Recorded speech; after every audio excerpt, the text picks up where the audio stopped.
Ok, propulsé par la puissance du nom de Jésus. Quelqu'un dit propulsé. Par la puissance du nom de Jésus. Une deuxième fois, propulsé. Par la puissance du nom de Jésus. Gloire à Dieu. Le titre de mon message, c'est le nom au-dessus de tout nom. Nous allons lire Philippiens 2, versets 5 à 11. Est-ce que tu peux avoir un micro et lire, s'il te plaît? Yes. Philippiens 2, versets 5 à 11. Très bien. Ayant en vous les sentiments qui étaient en Jésus-Christ, Très bien. lesquels existant en forme de Dieu n'a point regardé comme une proie arrachée d'être égal avec Dieu, mais s'est dépouillé lui-même en prenant une forme de serviteur, en devenant semblable aux hommes et ayant paru comme un simple homme. Très bien. Il s'est humilié lui-même, se rendant obéissant jusqu'à la mort, même jusqu'à la mort de la croix. Très bien. C'est pourquoi aussi Dieu l'a souverainement élevé et lui a donné le nom au-dessus de tout nom, Très bien. afin qu'au nom de Jésus, tout genou fléchisse dans les cieux, sur la terre et sous la terre. Très bien. Et que toute langue confesse que Jésus-Christ est Seigneur, à la gloire de Dieu le Père. Quelqu'un acclame la parole Amen. de Dieu. Il est midi 12. Je commence alors mon message à midi 12. Nous avons lu ce passage et ce passage sera, je pense, le point d'ancrage du message de tout ce mois. Et vous avez compris, il y a un point d'ancrage. Vous avez compris, très bien. On parle français ici, on ne blague pas. Et donc, va au verset 9, s'il te plaît. Verset 9. C'est pourquoi Dieu aussi l'a souverainement élevé et lui a donné le nom qui est au-dessus de tout nom, afin qu'au nom de Jésus, tout genou fléchisse. J'ai commencé la semaine dernière par vous expliquer ce que Jésus a fait et qui a rendu son nom au-dessus de tout nom. Et aujourd'hui, on va détailler un peu ça. Si tu veux que je détaille, dis détaille-moi ça. Il y aura de la chikwang aujourd'hui, il y aura du riz djanjan, il y aura du lait. On va essayer de s'adapter à tout le monde. On va lire Genèse 2, versets 15 à 17. Donc, je vais dire les choses qui seront un peu complexes, mais je vais essayer de simplifier. Ça faisait longtemps que je n'avais pas prêché, qu'on m'envoyait autant de messages pour dire « J'ai pas compris tel point, tu as dit telle chose. » J'ai dit là, c'est que j'ai monté un peu le niveau. Là, les responsables, les membres, il y en a, ils ne m'ont pas envoyé de message. Donc, j'ai supposé qu'ils ont tout compris. Je me suis dit non, ils sont trop forts. Ils ont tout compris, ils ont compris ce que ça veut dire que le Père a engendré Jésus, alors que moi, ça m'a pris du temps. J'ai relu ça plusieurs fois. Je me suis dit, non, ils sont trop forts. Ils sont à un niveau trop loin. Gloire à Dieu. L'Éternel prit l'homme et le plaça dans le jardin d'Éden pour le cultiver et le garder. Dieu a placé l'homme dans le jardin d'Éden pour faire quoi? Souvent, nous pensons que Dieu a créé l'homme pour le placer dans le jardin d'Éden et le laisser contempler le jardin d'Éden. Et c'est comme ça que beaucoup de chrétiens se comportent, ils ne veulent pas travailler. Ils se comportent comme si Dieu devait les emmener dans leur jardin d'Éden et ils devaient simplement contempler le jardin, dire oui, Dieu, un miracle financier s'il te plaît, la guérison s'il te plaît. Non, Dieu veut d'abord que tu bosses parce que Dieu lui-même a d'abord bossé. Et Dieu ne vous demandera jamais quelque chose que lui-même n'a pas fait. C'est pour ça qu'il a travaillé 6 jours, il s'est reposé le 7e jour pour montrer à l'homme qu'on travaille avant de se reposer. Philippiens 2 nous dit qu'il a travaillé, il s'est rendu homme, il a bossé sur la terre et après on lui a donné le nom qui est au-dessus de tout nom. Donc avant qu'il reçoive le nom, il a d'abord travaillé. My God, my God, my God. Je sais que tu n'es pas encore avec moi. Je le sais. Je sais que tu n'es pas encore avec moi. Il a travaillé parce qu'il a travaillé, on lui a donné un nom. Et beaucoup de chrétiens veulent une bénédiction sans avoir travaillé. Ouais, c'est pour ça des fois que tu envoies des CV, mais ça ne marche pas. Parce que tu n'as pas la mentalité de travailleur. Et Dieu ne veut pas que tu salisses son nom dans un travail. Qu'on mette l'étiquette des chrétiens comme un paresseux. Donc Dieu veut d'abord que tu changes ta mentalité, que tu deviennes un travailleur avant de te donner le travail. Continue s'il te plaît. L'Éternel Dieu plaça l'homme en Éden. L'Éternel Dieu donna cet ordre à l'homme. Tu pourras manger de tous les arbres du jardin. Donc au départ, l'homme ne se nourrissait pas de viande, il se nourrissait de fruits. Très bien, continue. Continue. Mais tu ne mangeras pas de l'arbre de la connaissance du bien et du mal. Et regardez quelque chose que vous ne voyez pas en français, mais qu'on va voir en hébreu. Car le jour où tu en mangeras, tu mourras. Laisse le passage s'il te plaît. La version originale dit, car le jour où tu en mangeras, en mourant, tu mourras. Et ça c'est l'IBA, mais je vais essayer de mettre ça au niveau de tout le monde. En mourant, tu mourras. Qu'est-ce que Dieu voulait dire à Adam? Le jour où tu mangeras de ce que je t'ai défendu, en mourant spirituellement, tu vas mourir physiquement. C'est pourquoi, et là je vais répondre à une question qu'on m'a posée cette semaine, c'est pourquoi Jésus ne pouvait pas mourir. Et Adam non plus ne pouvait pas mourir. Parce que ce qui emmène la mort, c'est le péché. Tant qu'il n'y a pas de péché, il n'y a pas de mort. Vous comprenez que Jésus, qui n'avait jamais péché, ne pouvait pas mourir. Parce que pour mourir, il fallait un péché. C'est pourquoi Dieu va mettre le péché sur lui et il va d'abord mourir spirituellement comme Adam. Parce qu'en mourant, il pouvait alors mourir. C'est du French, c'est pas compliqué. En mourant spirituellement, tu mourras naturellement. Mes chers frères et sœurs, la Bible n'a pas été écrite en français, ni en créole haïtien, ni en lingala. Et beaucoup de musulmans vous confondent en vous disant, oui, votre Bible a été trafiquée. Non, la Bible a été traduite dans des langues. Et c'est pour ça que les traductions diffèrent. Ouais, ne vous laissez pas coincer par des arguments bidons comme ça. Votre Bible a été trafiquée. Non, ma Bible a été traduite. Et je peux vous prendre une phrase en lingala que deux personnes vont traduire différemment. Même en créole haïtien, on peut trouver des phrases que deux personnes vont traduire différemment. Pourquoi? Parce que ça va de la compréhension de chacun. Basic. Acclame le Seigneur.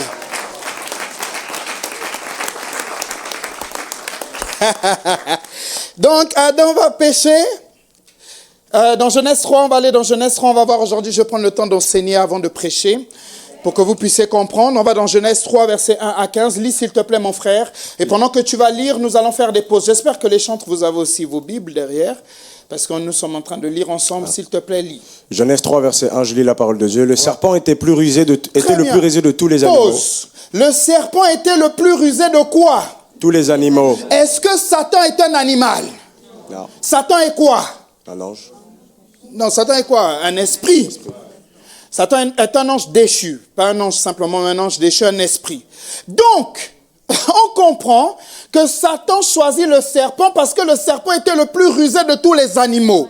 Dis avec moi, pause. Donc, pour que Satan entre dans une église et agisse comme il veut agir, il faut qu'il y ait quelqu'un qui soit le plus rusé de tous les païens ou de tous les chrétiens. Beaucoup de gens ne comprennent pas que leur pensée est rusée là. Je ne comprends pas pourquoi on lève les mains à l'église. Je ne comprends pas pourquoi on saute. Je ne comprends pas pourquoi on crie de joie. Tu ne comprends pas que cette façon de parler et de penser te permettra d'être l'animal par lequel Satan va passer pour agir. Le serpent était le plus rusé. C'est pourquoi Satan l'a choisi, parce que Satan a reconnu une caractéristique qui allait lui permettre d'entrer. My God, my God, my God. Power! Beaucoup de gens ne comprennent pas que Satan choisit des gens en fonction de ce qu'ils ont en eux. Satan choisit des rancuniers pour passer à travers eux et détruire une famille. Parce qu'il sait que la puissance de la rancune, c'est la haine. Quand tu es rancunier, tu agiras dans la haine et les haineux sont meurtriers. Donc Satan sait que pour détruire ta famille, il doit entretenir ta rancune. My God, my God, my God. Satan sait que pour détruire ta destinée, il doit entretenir ta maladie. Alors il utilise ce que tu lui donnes. Continue la lecture, s'il te plaît. Non, on est au verset 15. Le serpent était le plus rusé de tous les animaux des champs que l'Éternel Dieu avait fait. Ouais. Il dit à la femme, Dieu t'a-t-il réellement dit, vous ne mangerez pas de tous les arbres du jardin? Pause encore. Regardez la façon d'agir de Satan. Et qui lui permet, my God, de faire ce qu'il veut. Il pose des questions. Et la réponse que tu donnes à cette question lui permettra de savoir si tu connais la vérité ou pas. C'est pourquoi la Bible dit, vous connaîtrez la vérité vous affranchira. Il n'y a que la vérité qui rend un homme libre. C'est pourquoi pour te libérer de l'alcool, Dieu doit d'abord faire tomber le mensonge comme quoi l'alcool est trop bon. Pour te libérer du vol, Dieu doit d'abord faire tomber le mensonge. Et pour que Satan empêche ta libération, il doit maintenir le mensonge. My God! Beaucoup de gens vivent dans le mensonge sans se rendre compte que c'est un mensonge. Parce que Satan opère dans le secret pour maintenir le mensonge. Regardez. Il pose la question, continue au verset 2, s'il te plaît, mon frère.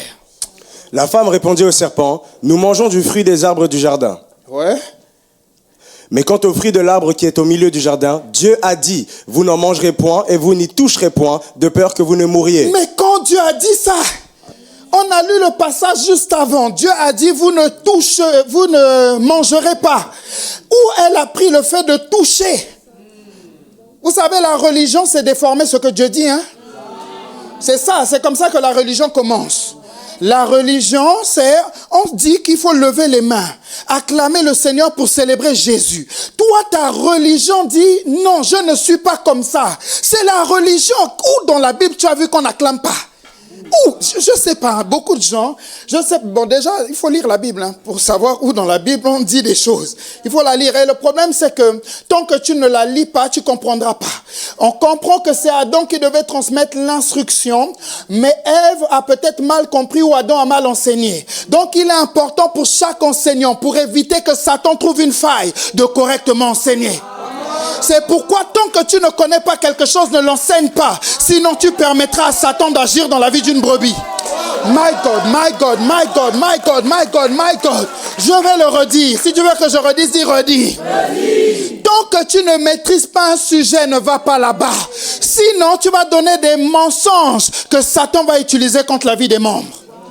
Chers responsables de GR, on vous a lancé. Enseigne à ton niveau. Va pas dans des révélations, sinon tu vas enseigner des choses que Satan va utiliser contre les gens. Ouais, les gens ne comprennent pas la puissance de l'enseignement. Satan teste l'enseignement de la femme. Mais regarde au verset 4 maintenant. My God, mais c'est tellement puissant, je ne sais pas si je suis au niveau de tout le monde, mais... Alors le serpent, alors veut dire quoi?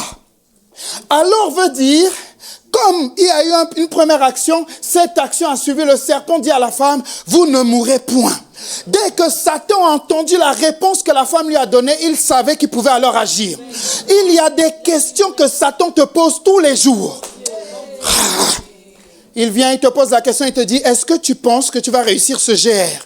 La réponse que tu vas lui donner permettra de savoir si tu es dans la foi ou pas, dans la connaissance ou pas. Certains d'entre vous, la question était simple.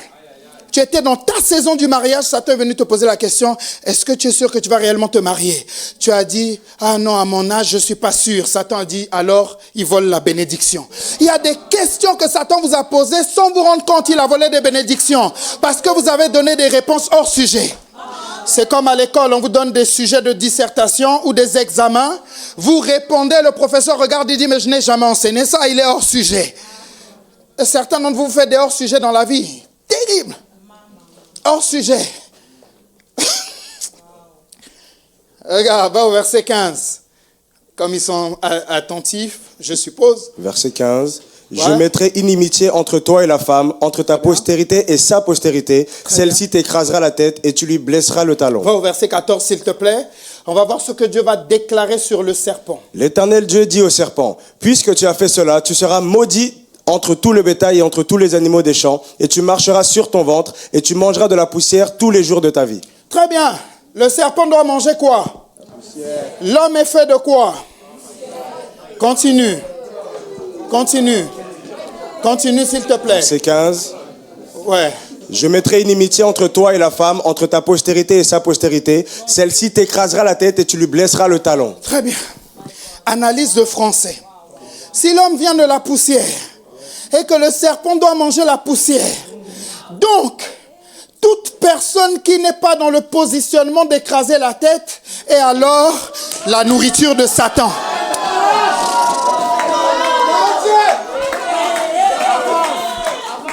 Je pense que je suis allé trop loin, je vais redescendre. Avance! Je suis allé trop loin, je vais redescendre. Avance! Je suis allé trop loin. On m'a flashé à 150 km/h. Je pense que là, je suis allé trop vite pour toi. Regarde, reviens au verset 14. Analyse de français. L'homme est fait de poussière. Dieu dit au serpent, tu seras maudit. Malgré le fait qu'il soit maudit, tu marcheras sur ton ventre et tu mangeras de la poussière. Mais attends Dieu, l'homme est fait de poussière. Est-ce que tu ne crains pas qu'en disant ça, Satan se réjouisse de manger la destinée des hommes? Mais Dieu, connaissant la mentalité de Satan, va ouvrir une porte à l'homme. Verset 15. Verset 15. Je mettrai inimitié, une bataille entre toi et la femme, entre ta postérité et sa postérité. Celle-ci t'écrasera la tête. Regardez la précision. Dieu ne commence pas en disant, la postérité de la femme, tu lui blesseras le talon. Il dit non. Elle t'écrasera la tête. Pourquoi il commence par la domination de l'homme? Parce qu'il dit tout dépend de l'homme. Si l'homme ne fait pas son rôle en premier, alors tu pourras lui mordre le talon.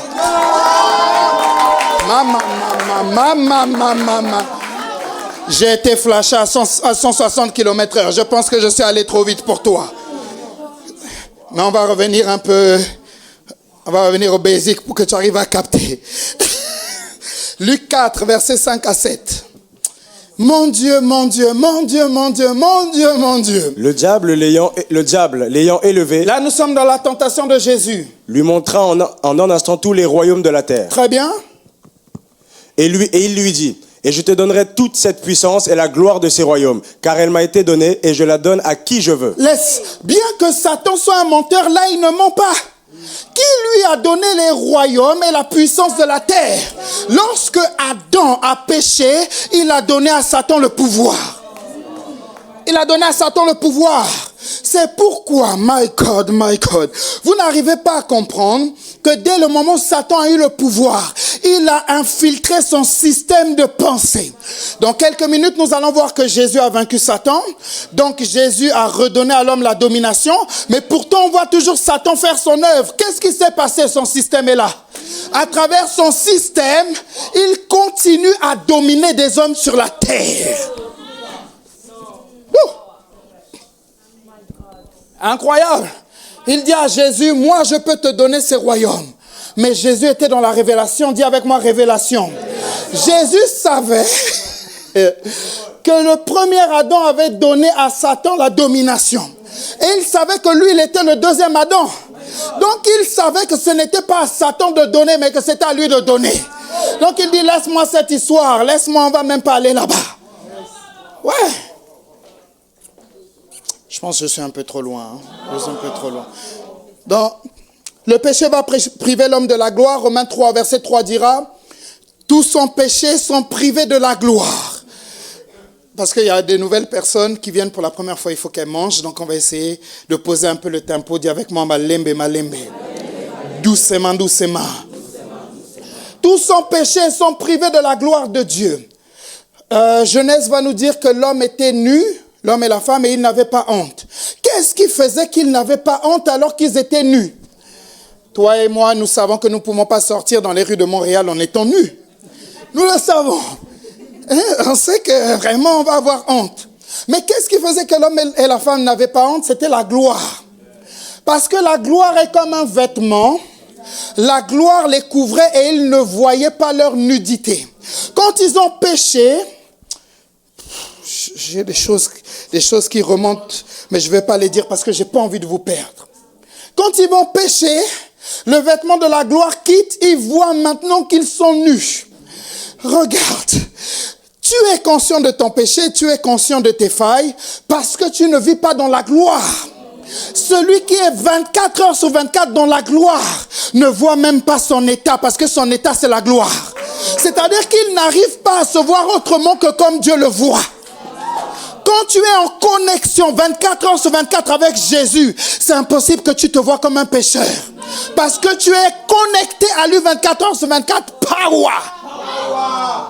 Le problème, c'est que quand tu n'es pas connecté à Jésus, Satan te connecte à une autre réalité et te dit, regarde, tu pêches, tu vis dans le péché. Mais quand tu es connecté à la réalité de Dieu, Jésus te dit, regarde, tu es saint, tu es béni, tu es un sacerdoce royal, tu es la tête et non la queue. Parce que Jésus a une façon de te faire voir la réalité qu'il a de toi.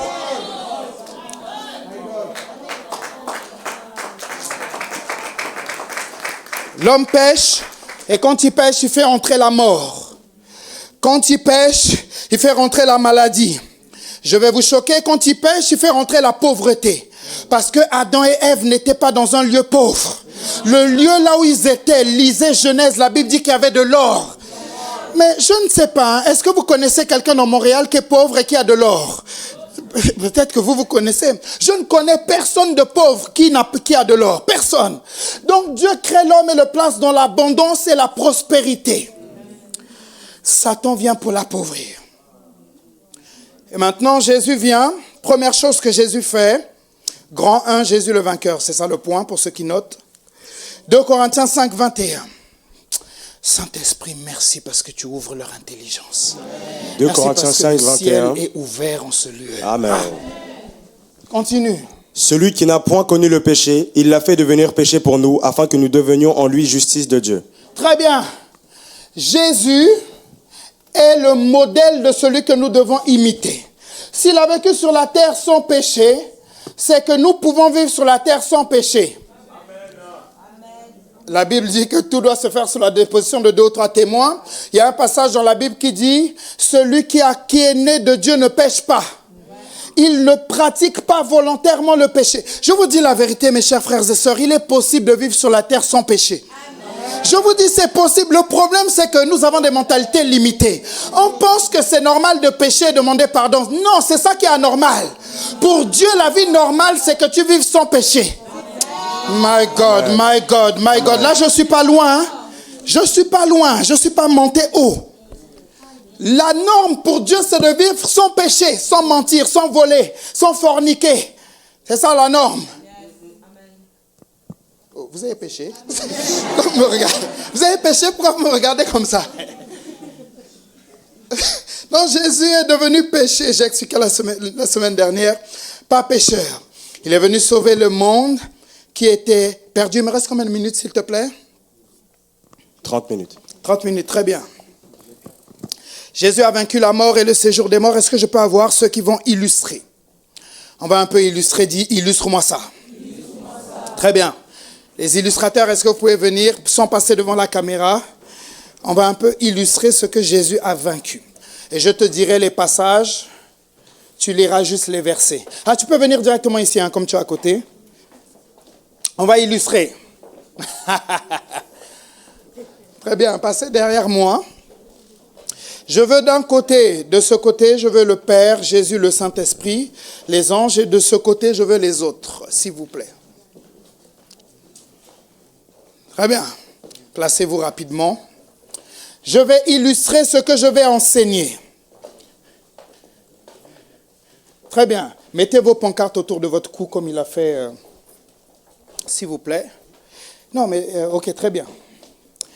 Nous avons le Père, le Fils, le Saint-Esprit, qui sont les 3 personnes de la Trinité. Vous êtes d'accord?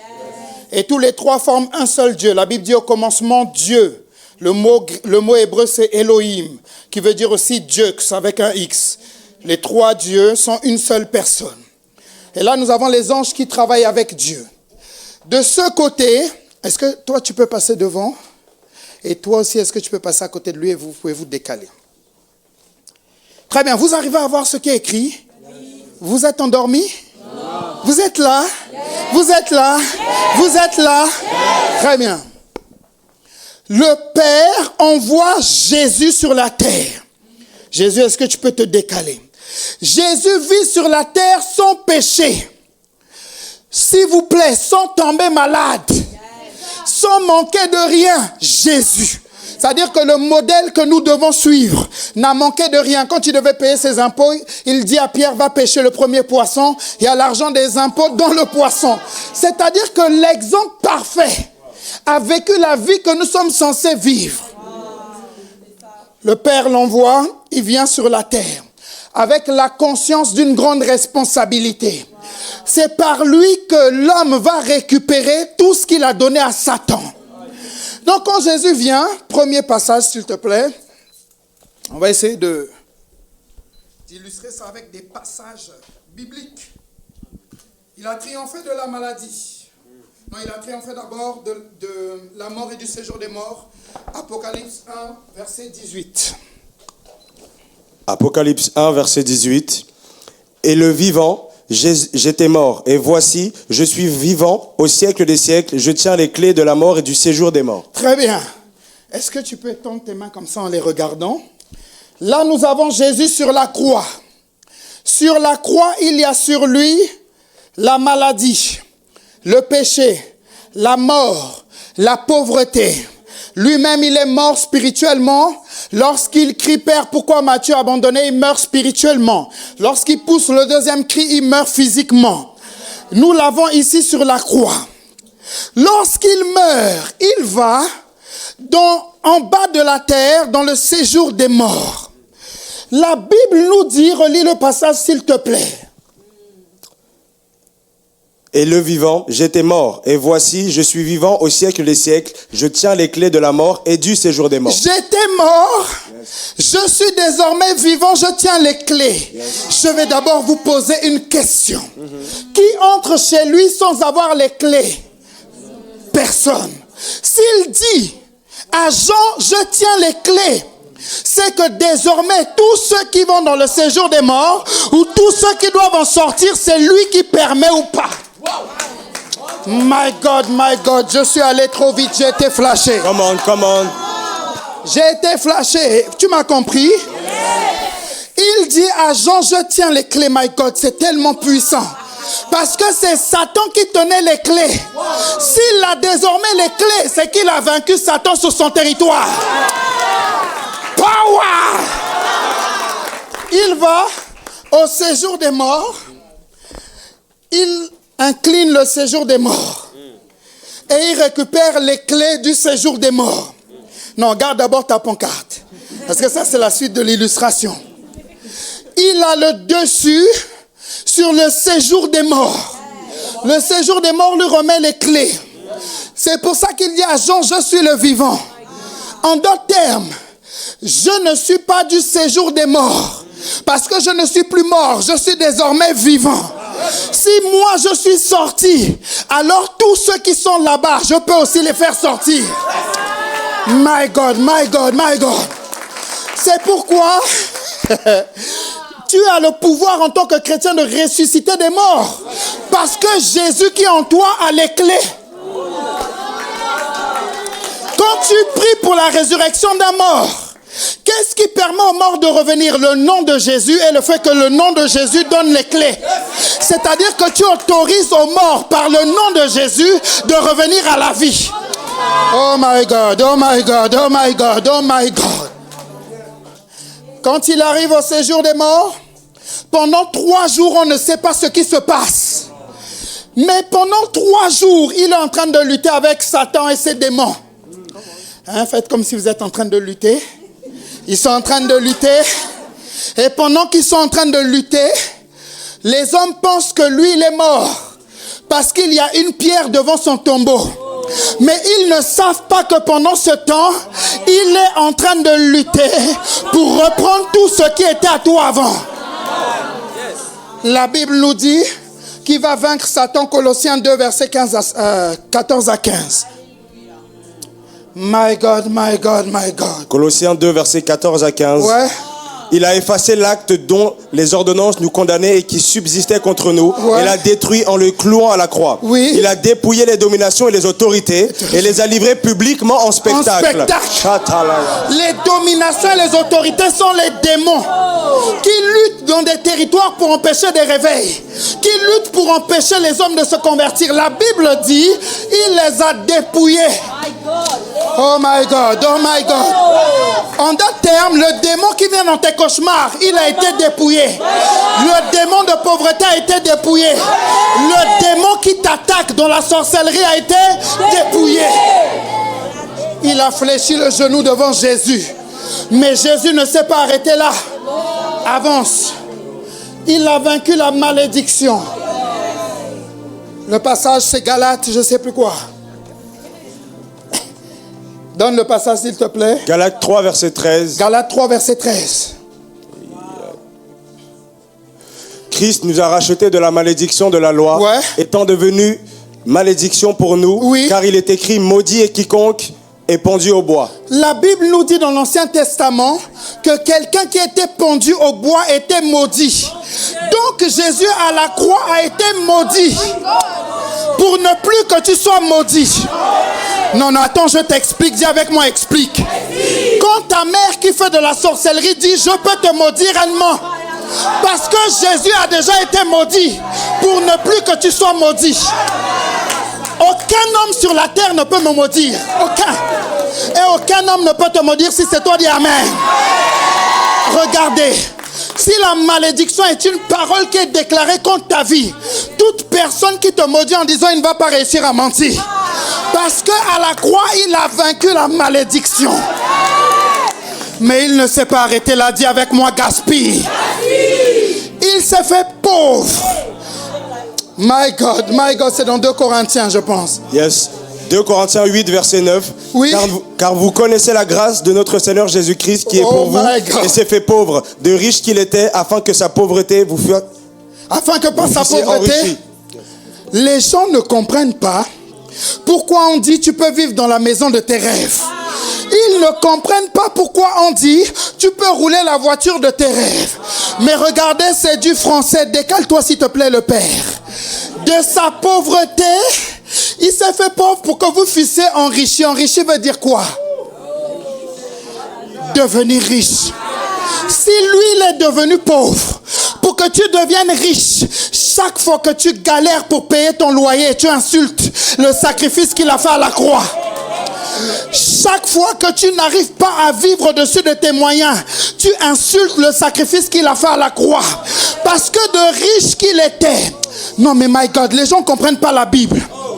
Le gars vient, s'il te plaît Jésus. On dit que quand il était là au ciel, il était riche. Et regardez le ciel comment c'est, les rues sont pavées d'or. Il était réellement riche, il s'est fait pauvre. Pour que toi tu sois riche. Et toi tu roules dans une Toyota Prius. Et ça ne te dérange pas. Et toi pour payer ton loyer tu empruntes de l'argent. Et ça ne te dérange pas. Alors que lui s'est fait pauvre. Afin que tu sois riche. Il a dominé la pauvreté afin que la pauvreté ne domine plus jamais sur toi. Je pensais que tu allais dire un meilleur amen. C'est-à-dire que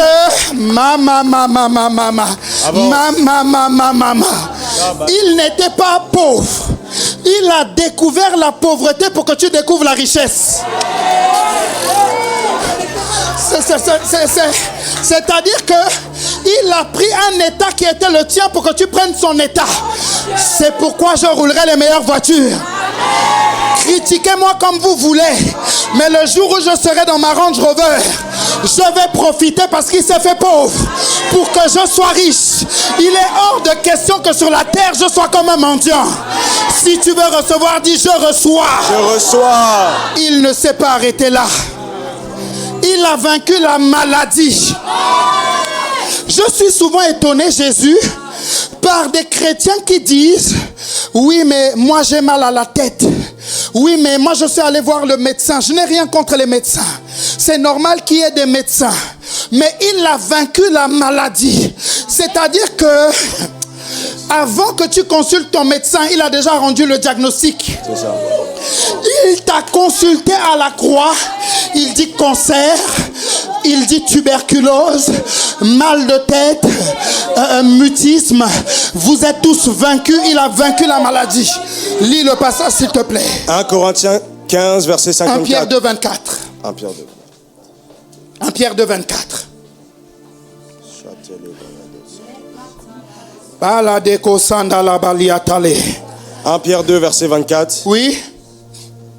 Lui qui a porté lui-même nos péchés et son corps sur le bois, afin Oui. que morts au péché, nous vivions pour la justice, lui pour les meurtrissures duquel vous avez été guéris. Attends, ils n'ont pas entendu. Vous étiez ou vous avez été?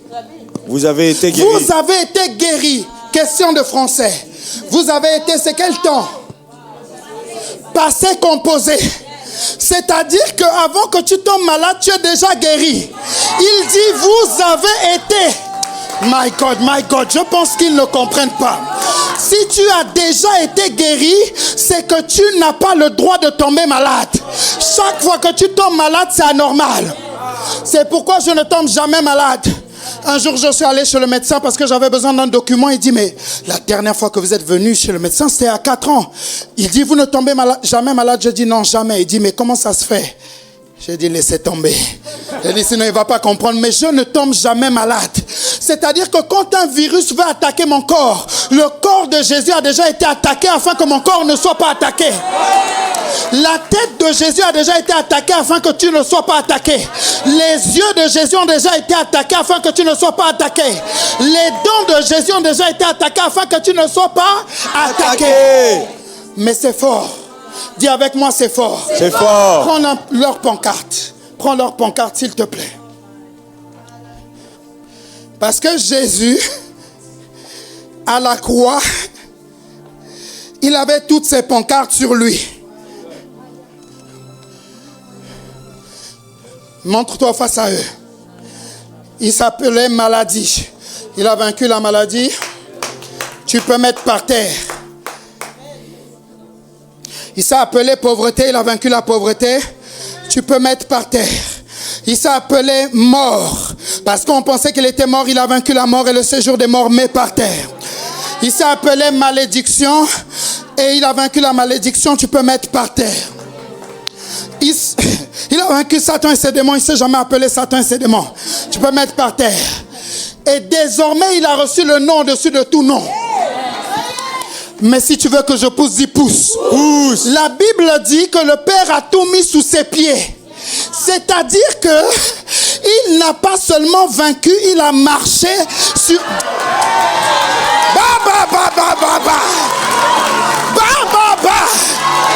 Il a marché sur la pauvreté. Il a marché sur Satan et ses démons. Il a marché sur la maladie. Il a marché dessus. Regardez. Je vous pose une question. Si la Bible dit que Jésus-Christ est la tête et nous sommes le corps, les pieds sont sur la tête ou sur le corps? C'est-à-dire que quand le Père dit qu'il a tout mis sous les pieds de Jésus, c'est qu'il a tout mis sous tes pieds.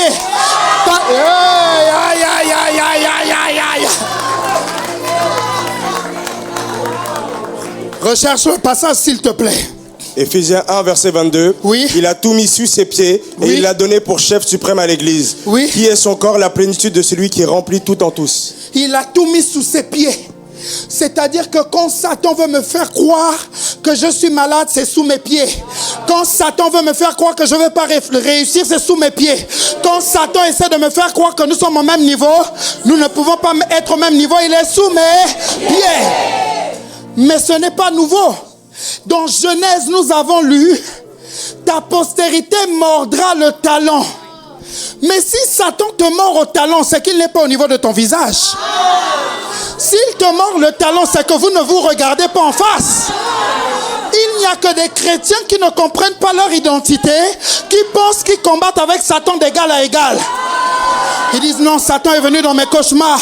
Satan m'attaque, Satan m'attaque, Satan m'attaque. Et ils parlent de Satan comme s'ils se regardaient dans les yeux. Non, Satan est au niveau de mes pieds. Chaque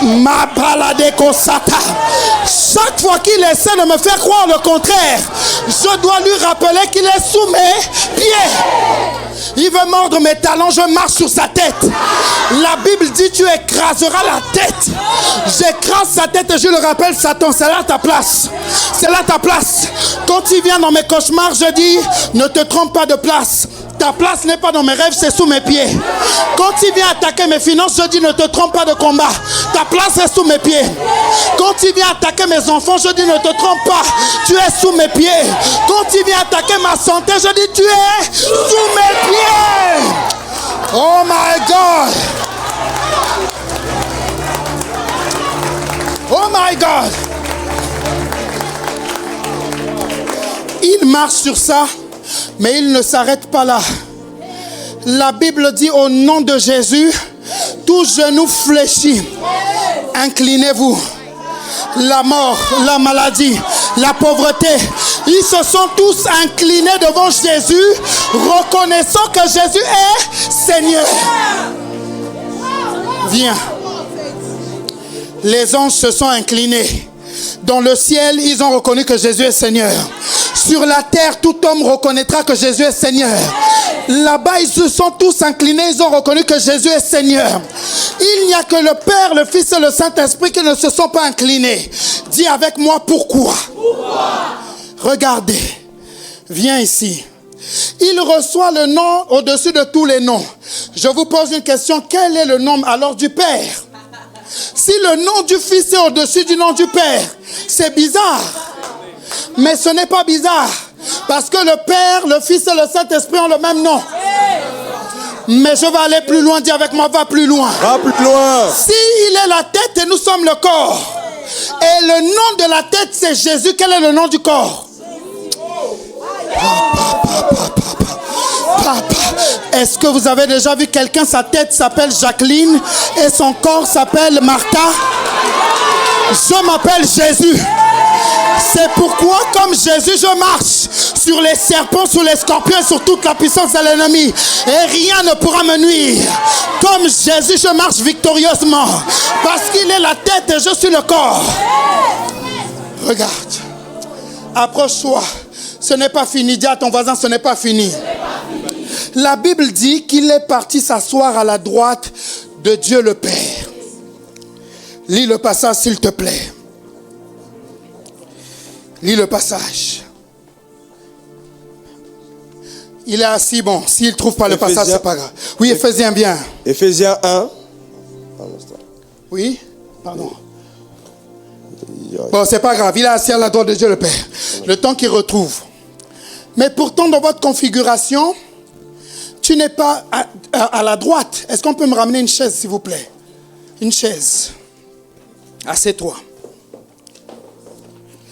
Pourquoi je te fais asseoir à la gauche alors que la Bible dit qu'il est assis à la droite? Retrouve le passage, s'il te plaît.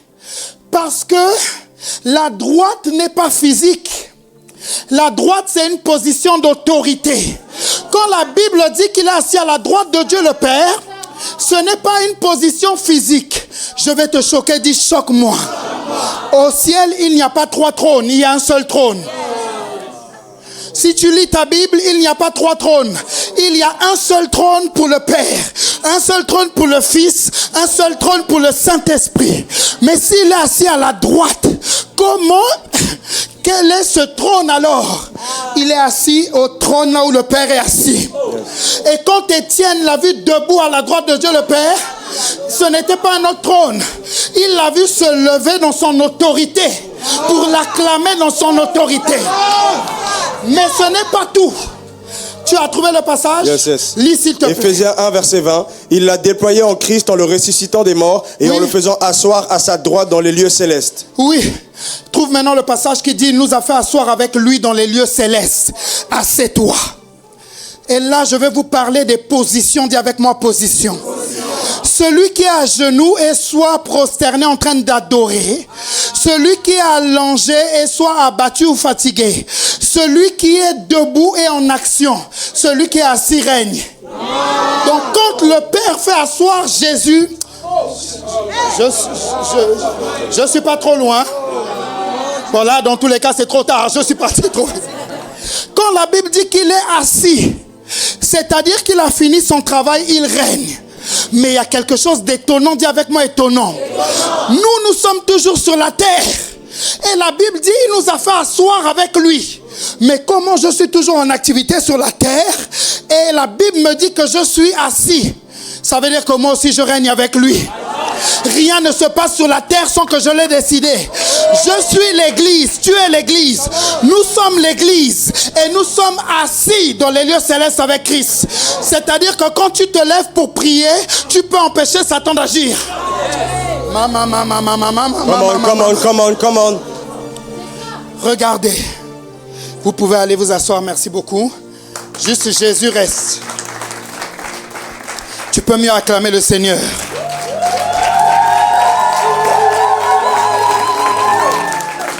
Il me reste combien de temps? 7 minutes. 7 minutes, très bien. Je vais finir rapidement en 2 minutes. Regarde. Come on. Quand Jésus-Christ était à la croix, beaucoup lisent leur Bible et voient juste que Jésus a pris notre place. Mais il y a plusieurs lois spirituelles que Jésus a utilisées. Jésus n'a pas seulement pris notre place, il était en sein de nous. Lisons. Éphésiens 2, verset 6. Oui. Il nous a ressuscités ensemble et nous a fait asseoir ensemble dans les lieux célestes en Jésus-Christ. Tu Tu as été flashé, tu es allé trop vite. Et lis d'abord Galates 2, verset 20. Galates 2, verset 20. Galates 2, verset 20. J'ai été crucifié avec Christ. Oui. Et si je vis, ce n'est plus moi qui vis, c'est Christ qui vit en moi. Si Attends, c'est bizarre. J'ai été crucifié avec toi alors que je n'étais pas né. Comment je peux être crucifié avec quelqu'un alors que je n'existais même pas à son époque? Ça veut dire qu'au moment où il était crucifié, il n'a pas seulement pris ma place, j'étais aussi en lui. De la même façon que quand Adam a péché, tous les hommes étaient en Adam. De la même façon que le second Adam, quand il est allé à la croix, tous les hommes étaient en lui. Je suis en train de te dire que ta mère qui n'est pas encore sauvée était déjà en Jésus. Ton père qui n'est pas encore sauvé était en Jésus. Ton oncle était en Jésus. Ton frère était en Jésus. Ta soeur était en Jésus. Regarde, continue. On dit avec moi, continue. Nous sommes morts avec lui. Colossiens 2, verset 20. My God, my God, my God, power. Colossiens 2, verset 20. Colossiens 2, verset 20. Si vous êtes morts avec Christ au rudiment du monde, pourquoi, comme si vous viviez dans le monde, vous impose-t-on ces préceptes? Mais attends, je suis mort avant de naître. Quand il est mort, je suis mort avec lui. Quand il est ressuscité, je suis ressuscité avec lui. C'est pourquoi, ça va aller encore plus loin. Dis avec moi plus loin. Plus loin. Si je suis ressuscité avec lui, le jour de la nouvelle naissance, quand je fais la prière, c'est le jour de la manifestation de ma résurrection. Parce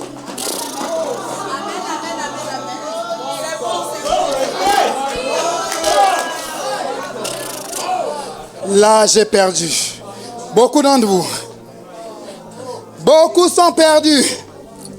C'est-à-dire que ton ancienne nature a été morte, tuée, et ta nouvelle nature est revenue. De la même façon que Jésus est revenu avec une nouvelle nature, tu étais déjà ressuscité en lui. Quand tu fais la prière, Seigneur Jésus, je t'accepte comme Seigneur et Sauveur. Tu acceptes la résurrection qui a eu lieu ce jour-là, et c'est pour ça qu'un nouvel esprit t'est donné, parce que tu es désormais ressuscité. My God, my God, my God, my God. My God, my God, my God, my God, my God, my God. Va dans Luc 10, verset 18 à 19. Merci beaucoup. Nous allons prier. Est-ce que tu peux te lever? On va lire un passage, on va prier. Luc 10, verset 18 à 19. Oui. Jésus leur dit, je voyais Satan tomber du ciel comme un éclair. Oui. Voici, je vous ai donné le pouvoir de marcher sur les serpents et les scorpions et sur toute la puissance de l'ennemi, et rien ne pourra vous nuire. Relis s'il te plaît le 18 et 19. Jésus leur dit, je voyais Satan tomber du ciel comme un éclair. Pause. Pourquoi Jésus parle à ses disciples de Satan qui est tombé comme un éclair? C'est pour leur rappeler qu'il n'est pas élevé, il est déjà tombé. Et il continue maintenant en leur disant, verset 19. Voici, je vous ai donné le pouvoir de marcher sur les serpents. On va lire ça tous ensemble à 3, ton frère. Parce qu'il faut qu'il réalise. 1, 2, 3. Voici, je vous ai donné le pouvoir.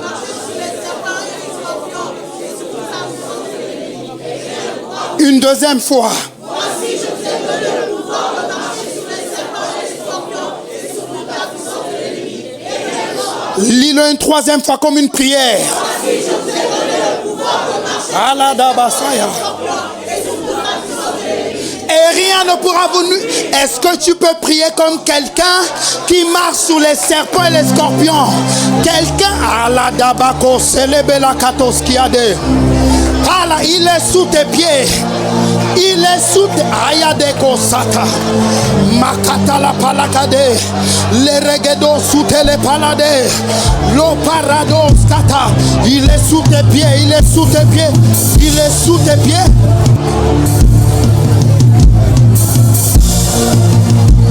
Mama. Elebeko sous les parade. Il est sous mes pieds. Il est sous mes pieds.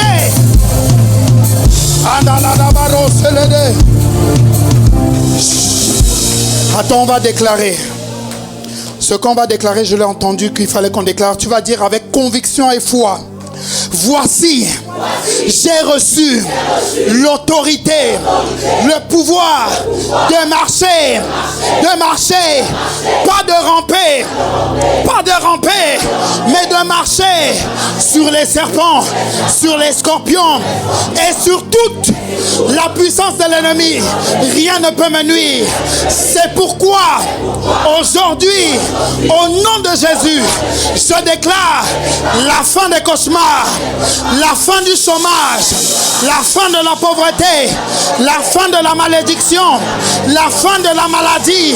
Satan, tu es sous mes pieds, tu es sous mes pieds, tu es sous la katala palade.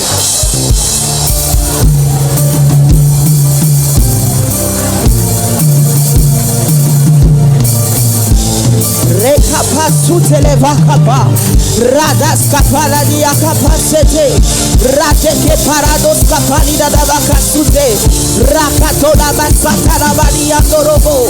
Nous déclarons au nom puissant de Jésus, la maladie est sous nos pieds. Peu importe son nom, nous décrétons et déclarons que par l'autorité de Christ, la maladie est sous nos pieds. Par l'autorité de Christ, l'esprit de pauvreté est sous nos pieds.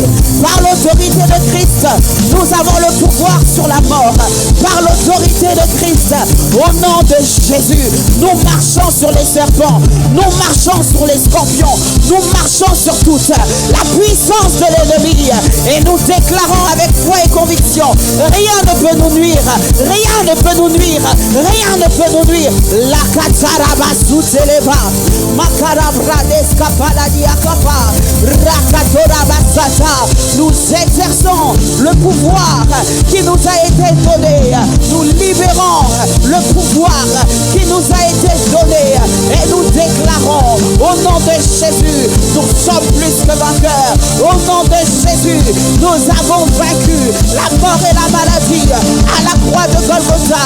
Au nom de Jésus, nous sommes morts avec Christ, ressuscités avec Christ, et il nous a fait asseoir à la droite de Dieu le Père. Il nous a fait asseoir dans l'autorité de Dieu. Au nom de Jésus, nous sommes la manifestation de l'autorité de Christ sur cette terre. Nous sommes la manifestation de l'autorité de Dieu sur cette terre. Dans le nom de Jésus, Ratos Kapalalia, je déclare que nous nous déployons en Christ. Nous nous déployons en Christ. Nous nous déployons en Christ. Nous nous déployons en Christ. Parasus que paraba, raketelebasa. Come on, pray. Eka parados kaparida kapa, ele bele que soteleva kapa, rika parados kapalaba, rate que setelebo. Tout pouvoir nous a été donné de la même façon que tout pouvoir lui a été donné. Nous déclarons ce matin, tout pouvoir nous a été donné, tout pouvoir nous a été confié. Nous ne marchons pas, Seigneur, simplement dans la puissance, mais nous marchons dans le pouvoir, mais nous marchons dans l'autorité. Et l'autorité de Christ est au-dessus de toute puissance.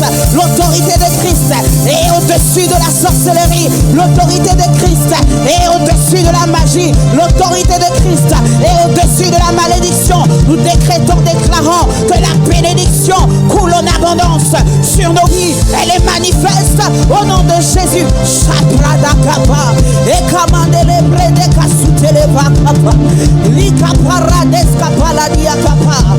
Alléluia.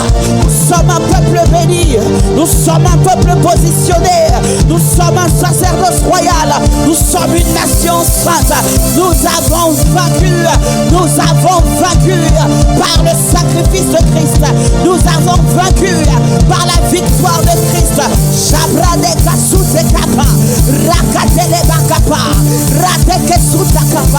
Et ce matin nous déclarons que la victoire qui triomphe du monde, la victoire qui triomphe de la maladie, la victoire qui triomphe de la pauvreté, la victoire qui triomphe de l'échec, la victoire victoire qui triomphe de la malédiction, la victoire qui triomphe des limites, la victoire qui triomphe au nom de Jésus. Et notre foi, nous avons une grande foi, notre foi est forte, notre foi est capable de déplacer les montagnes. Nous libérons la foi, nous relâchons la foi pour voir les malades être guéris, la foi pour voir les vies être restaurées, la foi pour voir nos familles être sauvées, la foi pour expérimenter Dieu, la foi pour voir Dieu se mouvoir dans nos maisons, dans nos familles, dans nos foyers, dans nos écoles, dans notre ville, dans tout le Canada, jusqu'à Montréal, à Toronto. Nous libérons la foi, nous libérons la foi pour gagner les âmes à cause du sacrifice de Jésus, la foi pour faire grandir cette église, la foi pour qu'une grande moisson arrive ici. Merci Seigneur pour la foi qui triomphe, merci Seigneur pour la foi qui remporte des victoires, merci Seigneur pour la foi qui fait reculer les œuvres des ténèbres, merci Seigneur pour la foi qui déplace les montagnes. Arados Kapara, nous avons reçu le nom qui est au-dessus de tout nom, nous avons reçu le nom qui est au-dessus de toute maladie, nous avons reçu le nom qui est au-dessus de toute malédiction, et c'est par ce nom que nous nous tenons fermes sur la parole de Dieu, et c'est par ce nom que nous nous tenons fermes sur ce que Dieu dit de nous, c'est par ce nom que nous nous tenons fermes sur les promesses de Dieu. Nous ne sommes pas n'importe qui, nous sommes instoppables, nous sommes inarrêtables, nous sommes une nation choisie, nous sommes un peuple acquis, nous sommes des personnes envoyées dans cette nation. Voilà pourquoi nous tenons ferme, nous ne sommes pas découragés à cause des persécutions, nous ne sommes pas découragés à cause des difficultés, nous ne tombons pas, mais nous nous relevons à cause du nom de Jésus. Ma place n'est pas en bas, ma place est à la droite de Dieu le Père, ma place n'est pas par terre, ma place est à la droite de Dieu le Père, ma place n'est pas dans le péché, ma place est à la droite de Dieu le Père. Il règne, je règne, il règne, nous régnons, il règne, nous régnons, il règne, je règne en autorité, je règne en pouvoir, je règne en puissance, je règne sur l'échec, je règne. Karados Kaparia, Lekasutele Bakapa, Parado Shabrade Kapa, Malikapa. Je puis tout par Christ qui me fortifie. Je suis capable de tout car Christ en moi l'espérance de la gloire. Christ en moi l'espérance de la gloire. Je puis tout par Christ qui me fortifie. Rien n'est impossible à celui qui croit. Alors rien ne m'est impossible. Rien ne m'est impossible. Ce que Dieu a dit, je l'accomplis. Ce que Dieu a déclaré, je le fais. Parados que paledia kapa, rakila baso kapa. Je marche dans la révélation. Je vis dans la révélation. Mes yeux sont verts, mes yeux éclairés, mon esprit ouvert. Parados que paledia so, shetakaba. Vas-y, déclare sur ta vie, déclare. Déclare ce que tu veux voir, déclare. Come on, decree and declare. Déclare-le. Je possède ce que Dieu dit que je possède à cause du sacrifice de Jésus à la croix de Golgotha. Je vis la vie que Dieu dit que je vis à cause de Christ qui a tout vaincu à la croix. Nous étions morts, mais en Christ nous sommes vivants. Nous étions morts, mais en Christ nous sommes ressuscités.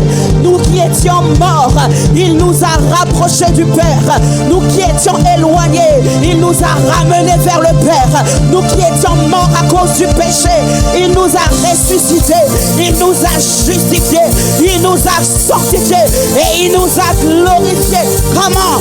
Shabrade Kasuske Paraba, Rekateleba Yasuteleba, Rakapa. Merci Seigneur, parce que à cause de ta révélation, ma vie ne sera plus jamais la même. À cause de ta parole, ma vie ne peut pas être la même.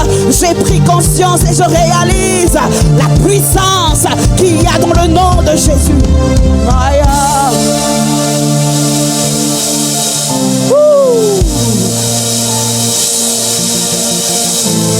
Rabasuka paladia kase. Mama dia kapa. Barada dia sopra de kapa. Oh na. Serebo sirana na baya surebaya. La descapali la kaba babaya pale. Oh. Shabrada kalia bakalaba. Alors que nous prions, les écailles tombent des yeux maintenant. Alors que nous prions, les visions se multiplient maintenant. Alors que nous prions, tes yeux spirituels s'ouvrent maintenant. Commence à prophétiser. Commence à prophétiser.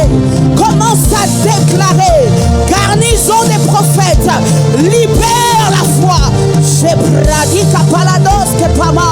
Et la paladi a soupé gabase prédéléa. Mama ya shabrada na kapalade. Je ne ferai pas les choses ordinaires, mais je ferai des choses extraordinaires. Parce que l'ADN qui est en moi est extraordinaire. Parce que je ne suis plus né ni du sang, ni de la chair, mais je suis né de Dieu. Je suis extraordinaire. Je ne suis pas ordinaire. Mes résultats ne sont pas ordinaires, car les résultats de Christ n'ont pas été ordinaires. Comme un rakatou se palabakape, palanina de yasuka de deba.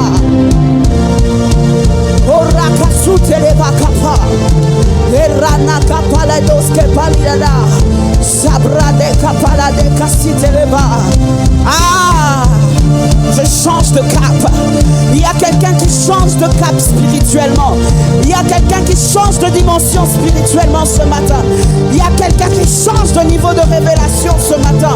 Lorsque tu liras les Écritures bougeront devant toi. Lorsque tu liras la parole de Dieu, Dieu se révélera à toi. Lorsque tu ouvriras sa parole sera éclaircie devant tes yeux. Comment receive it? Receive it.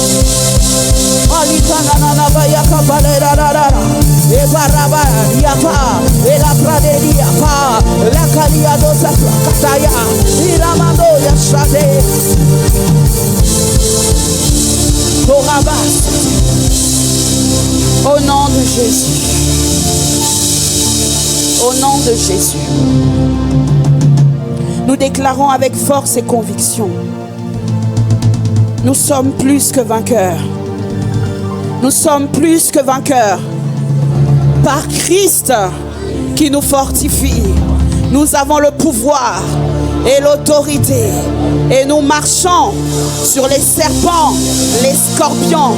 Toute attaque de l'ennemi contre nos vies, contre cette église est nulle et sans effet. Nous avons pris conscience de notre position d'autorité, position de force, position de pouvoir en Christ Jésus. Amen. Amen. Acclame Jésus. Ton acclamation me semble un peu faible. Oh, comment célébrer Jesus? Célèbre la victoire. Célèbre la victoire. Célèbre la victoire. Célèbre la victoire. La victoire. La victoire. La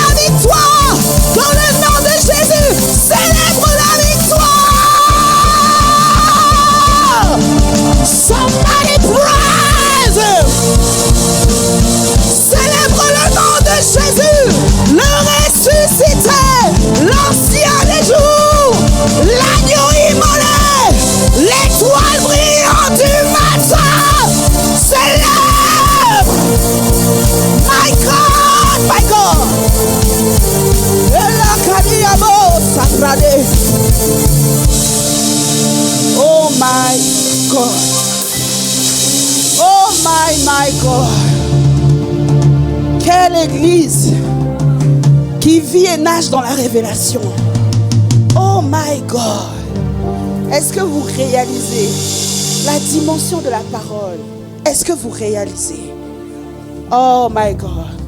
Est-ce qu'on peut honorer son serviteur ce matin qui a apporté une parole exceptionnelle? Pasteur Gentil, nous bénissons Dieu pour ta vie. Nous bénissons Dieu pour ta vie. Nous bénissons le Seigneur pour ta vie. Que Dieu rajoute ses grâces et ses dons dans ta vie. Qu'il continue de t'élever. Qu'il continue de te faire croître. Qu'il te donne des territoires au nom de Jésus. Est-ce que tu peux m'aider à honorer? Nous sommes dans une maison d'honneur. Nous n'avons pas de problème dans cette église à honorer. Nous sommes dans une maison d'honneur. Quelle grâce, quel message. Alléluia. Félicitations à toi, tu as regardé ce culte jusqu'à la fin. Tu étais touché par la présence et par la parole de Dieu, mais tu n'es pas sûr que si tout finit aujourd'hui, tu seras avec Dieu pour l'éternité. Laisse-moi te dire que tu peux avoir cette certitude si tu fais cette prière après moi. Tu peux répéter après moi là où tu es. Seigneur Jésus, j'ai entendu ta parole et j'ai été touché par ta parole. À partir d'aujourd'hui, je prends la sincère décision de t'accepter dans ma vie comme mon Seigneur et mon Sauveur personnel. Je crois que tu es mort à la croix pour mes péchés et que tu es ressuscité d'entre les morts. Alors aujourd'hui, je reçois ton sacrifice. Je suis ton enfant à partir d'aujourd'hui et rien ne pourra me séparer de toi. Au nom de Jésus. Amen. Félicitations à toi. Tu es maintenant né de nouveau. Tu fais partie de la famille de Dieu. Donc, si tu as fait cette prière, envoie-nous un message sur notre Instagram, @ACER Église Montréal. Et ça va être un plaisir pour nous de faire ton suivi. Sois béni.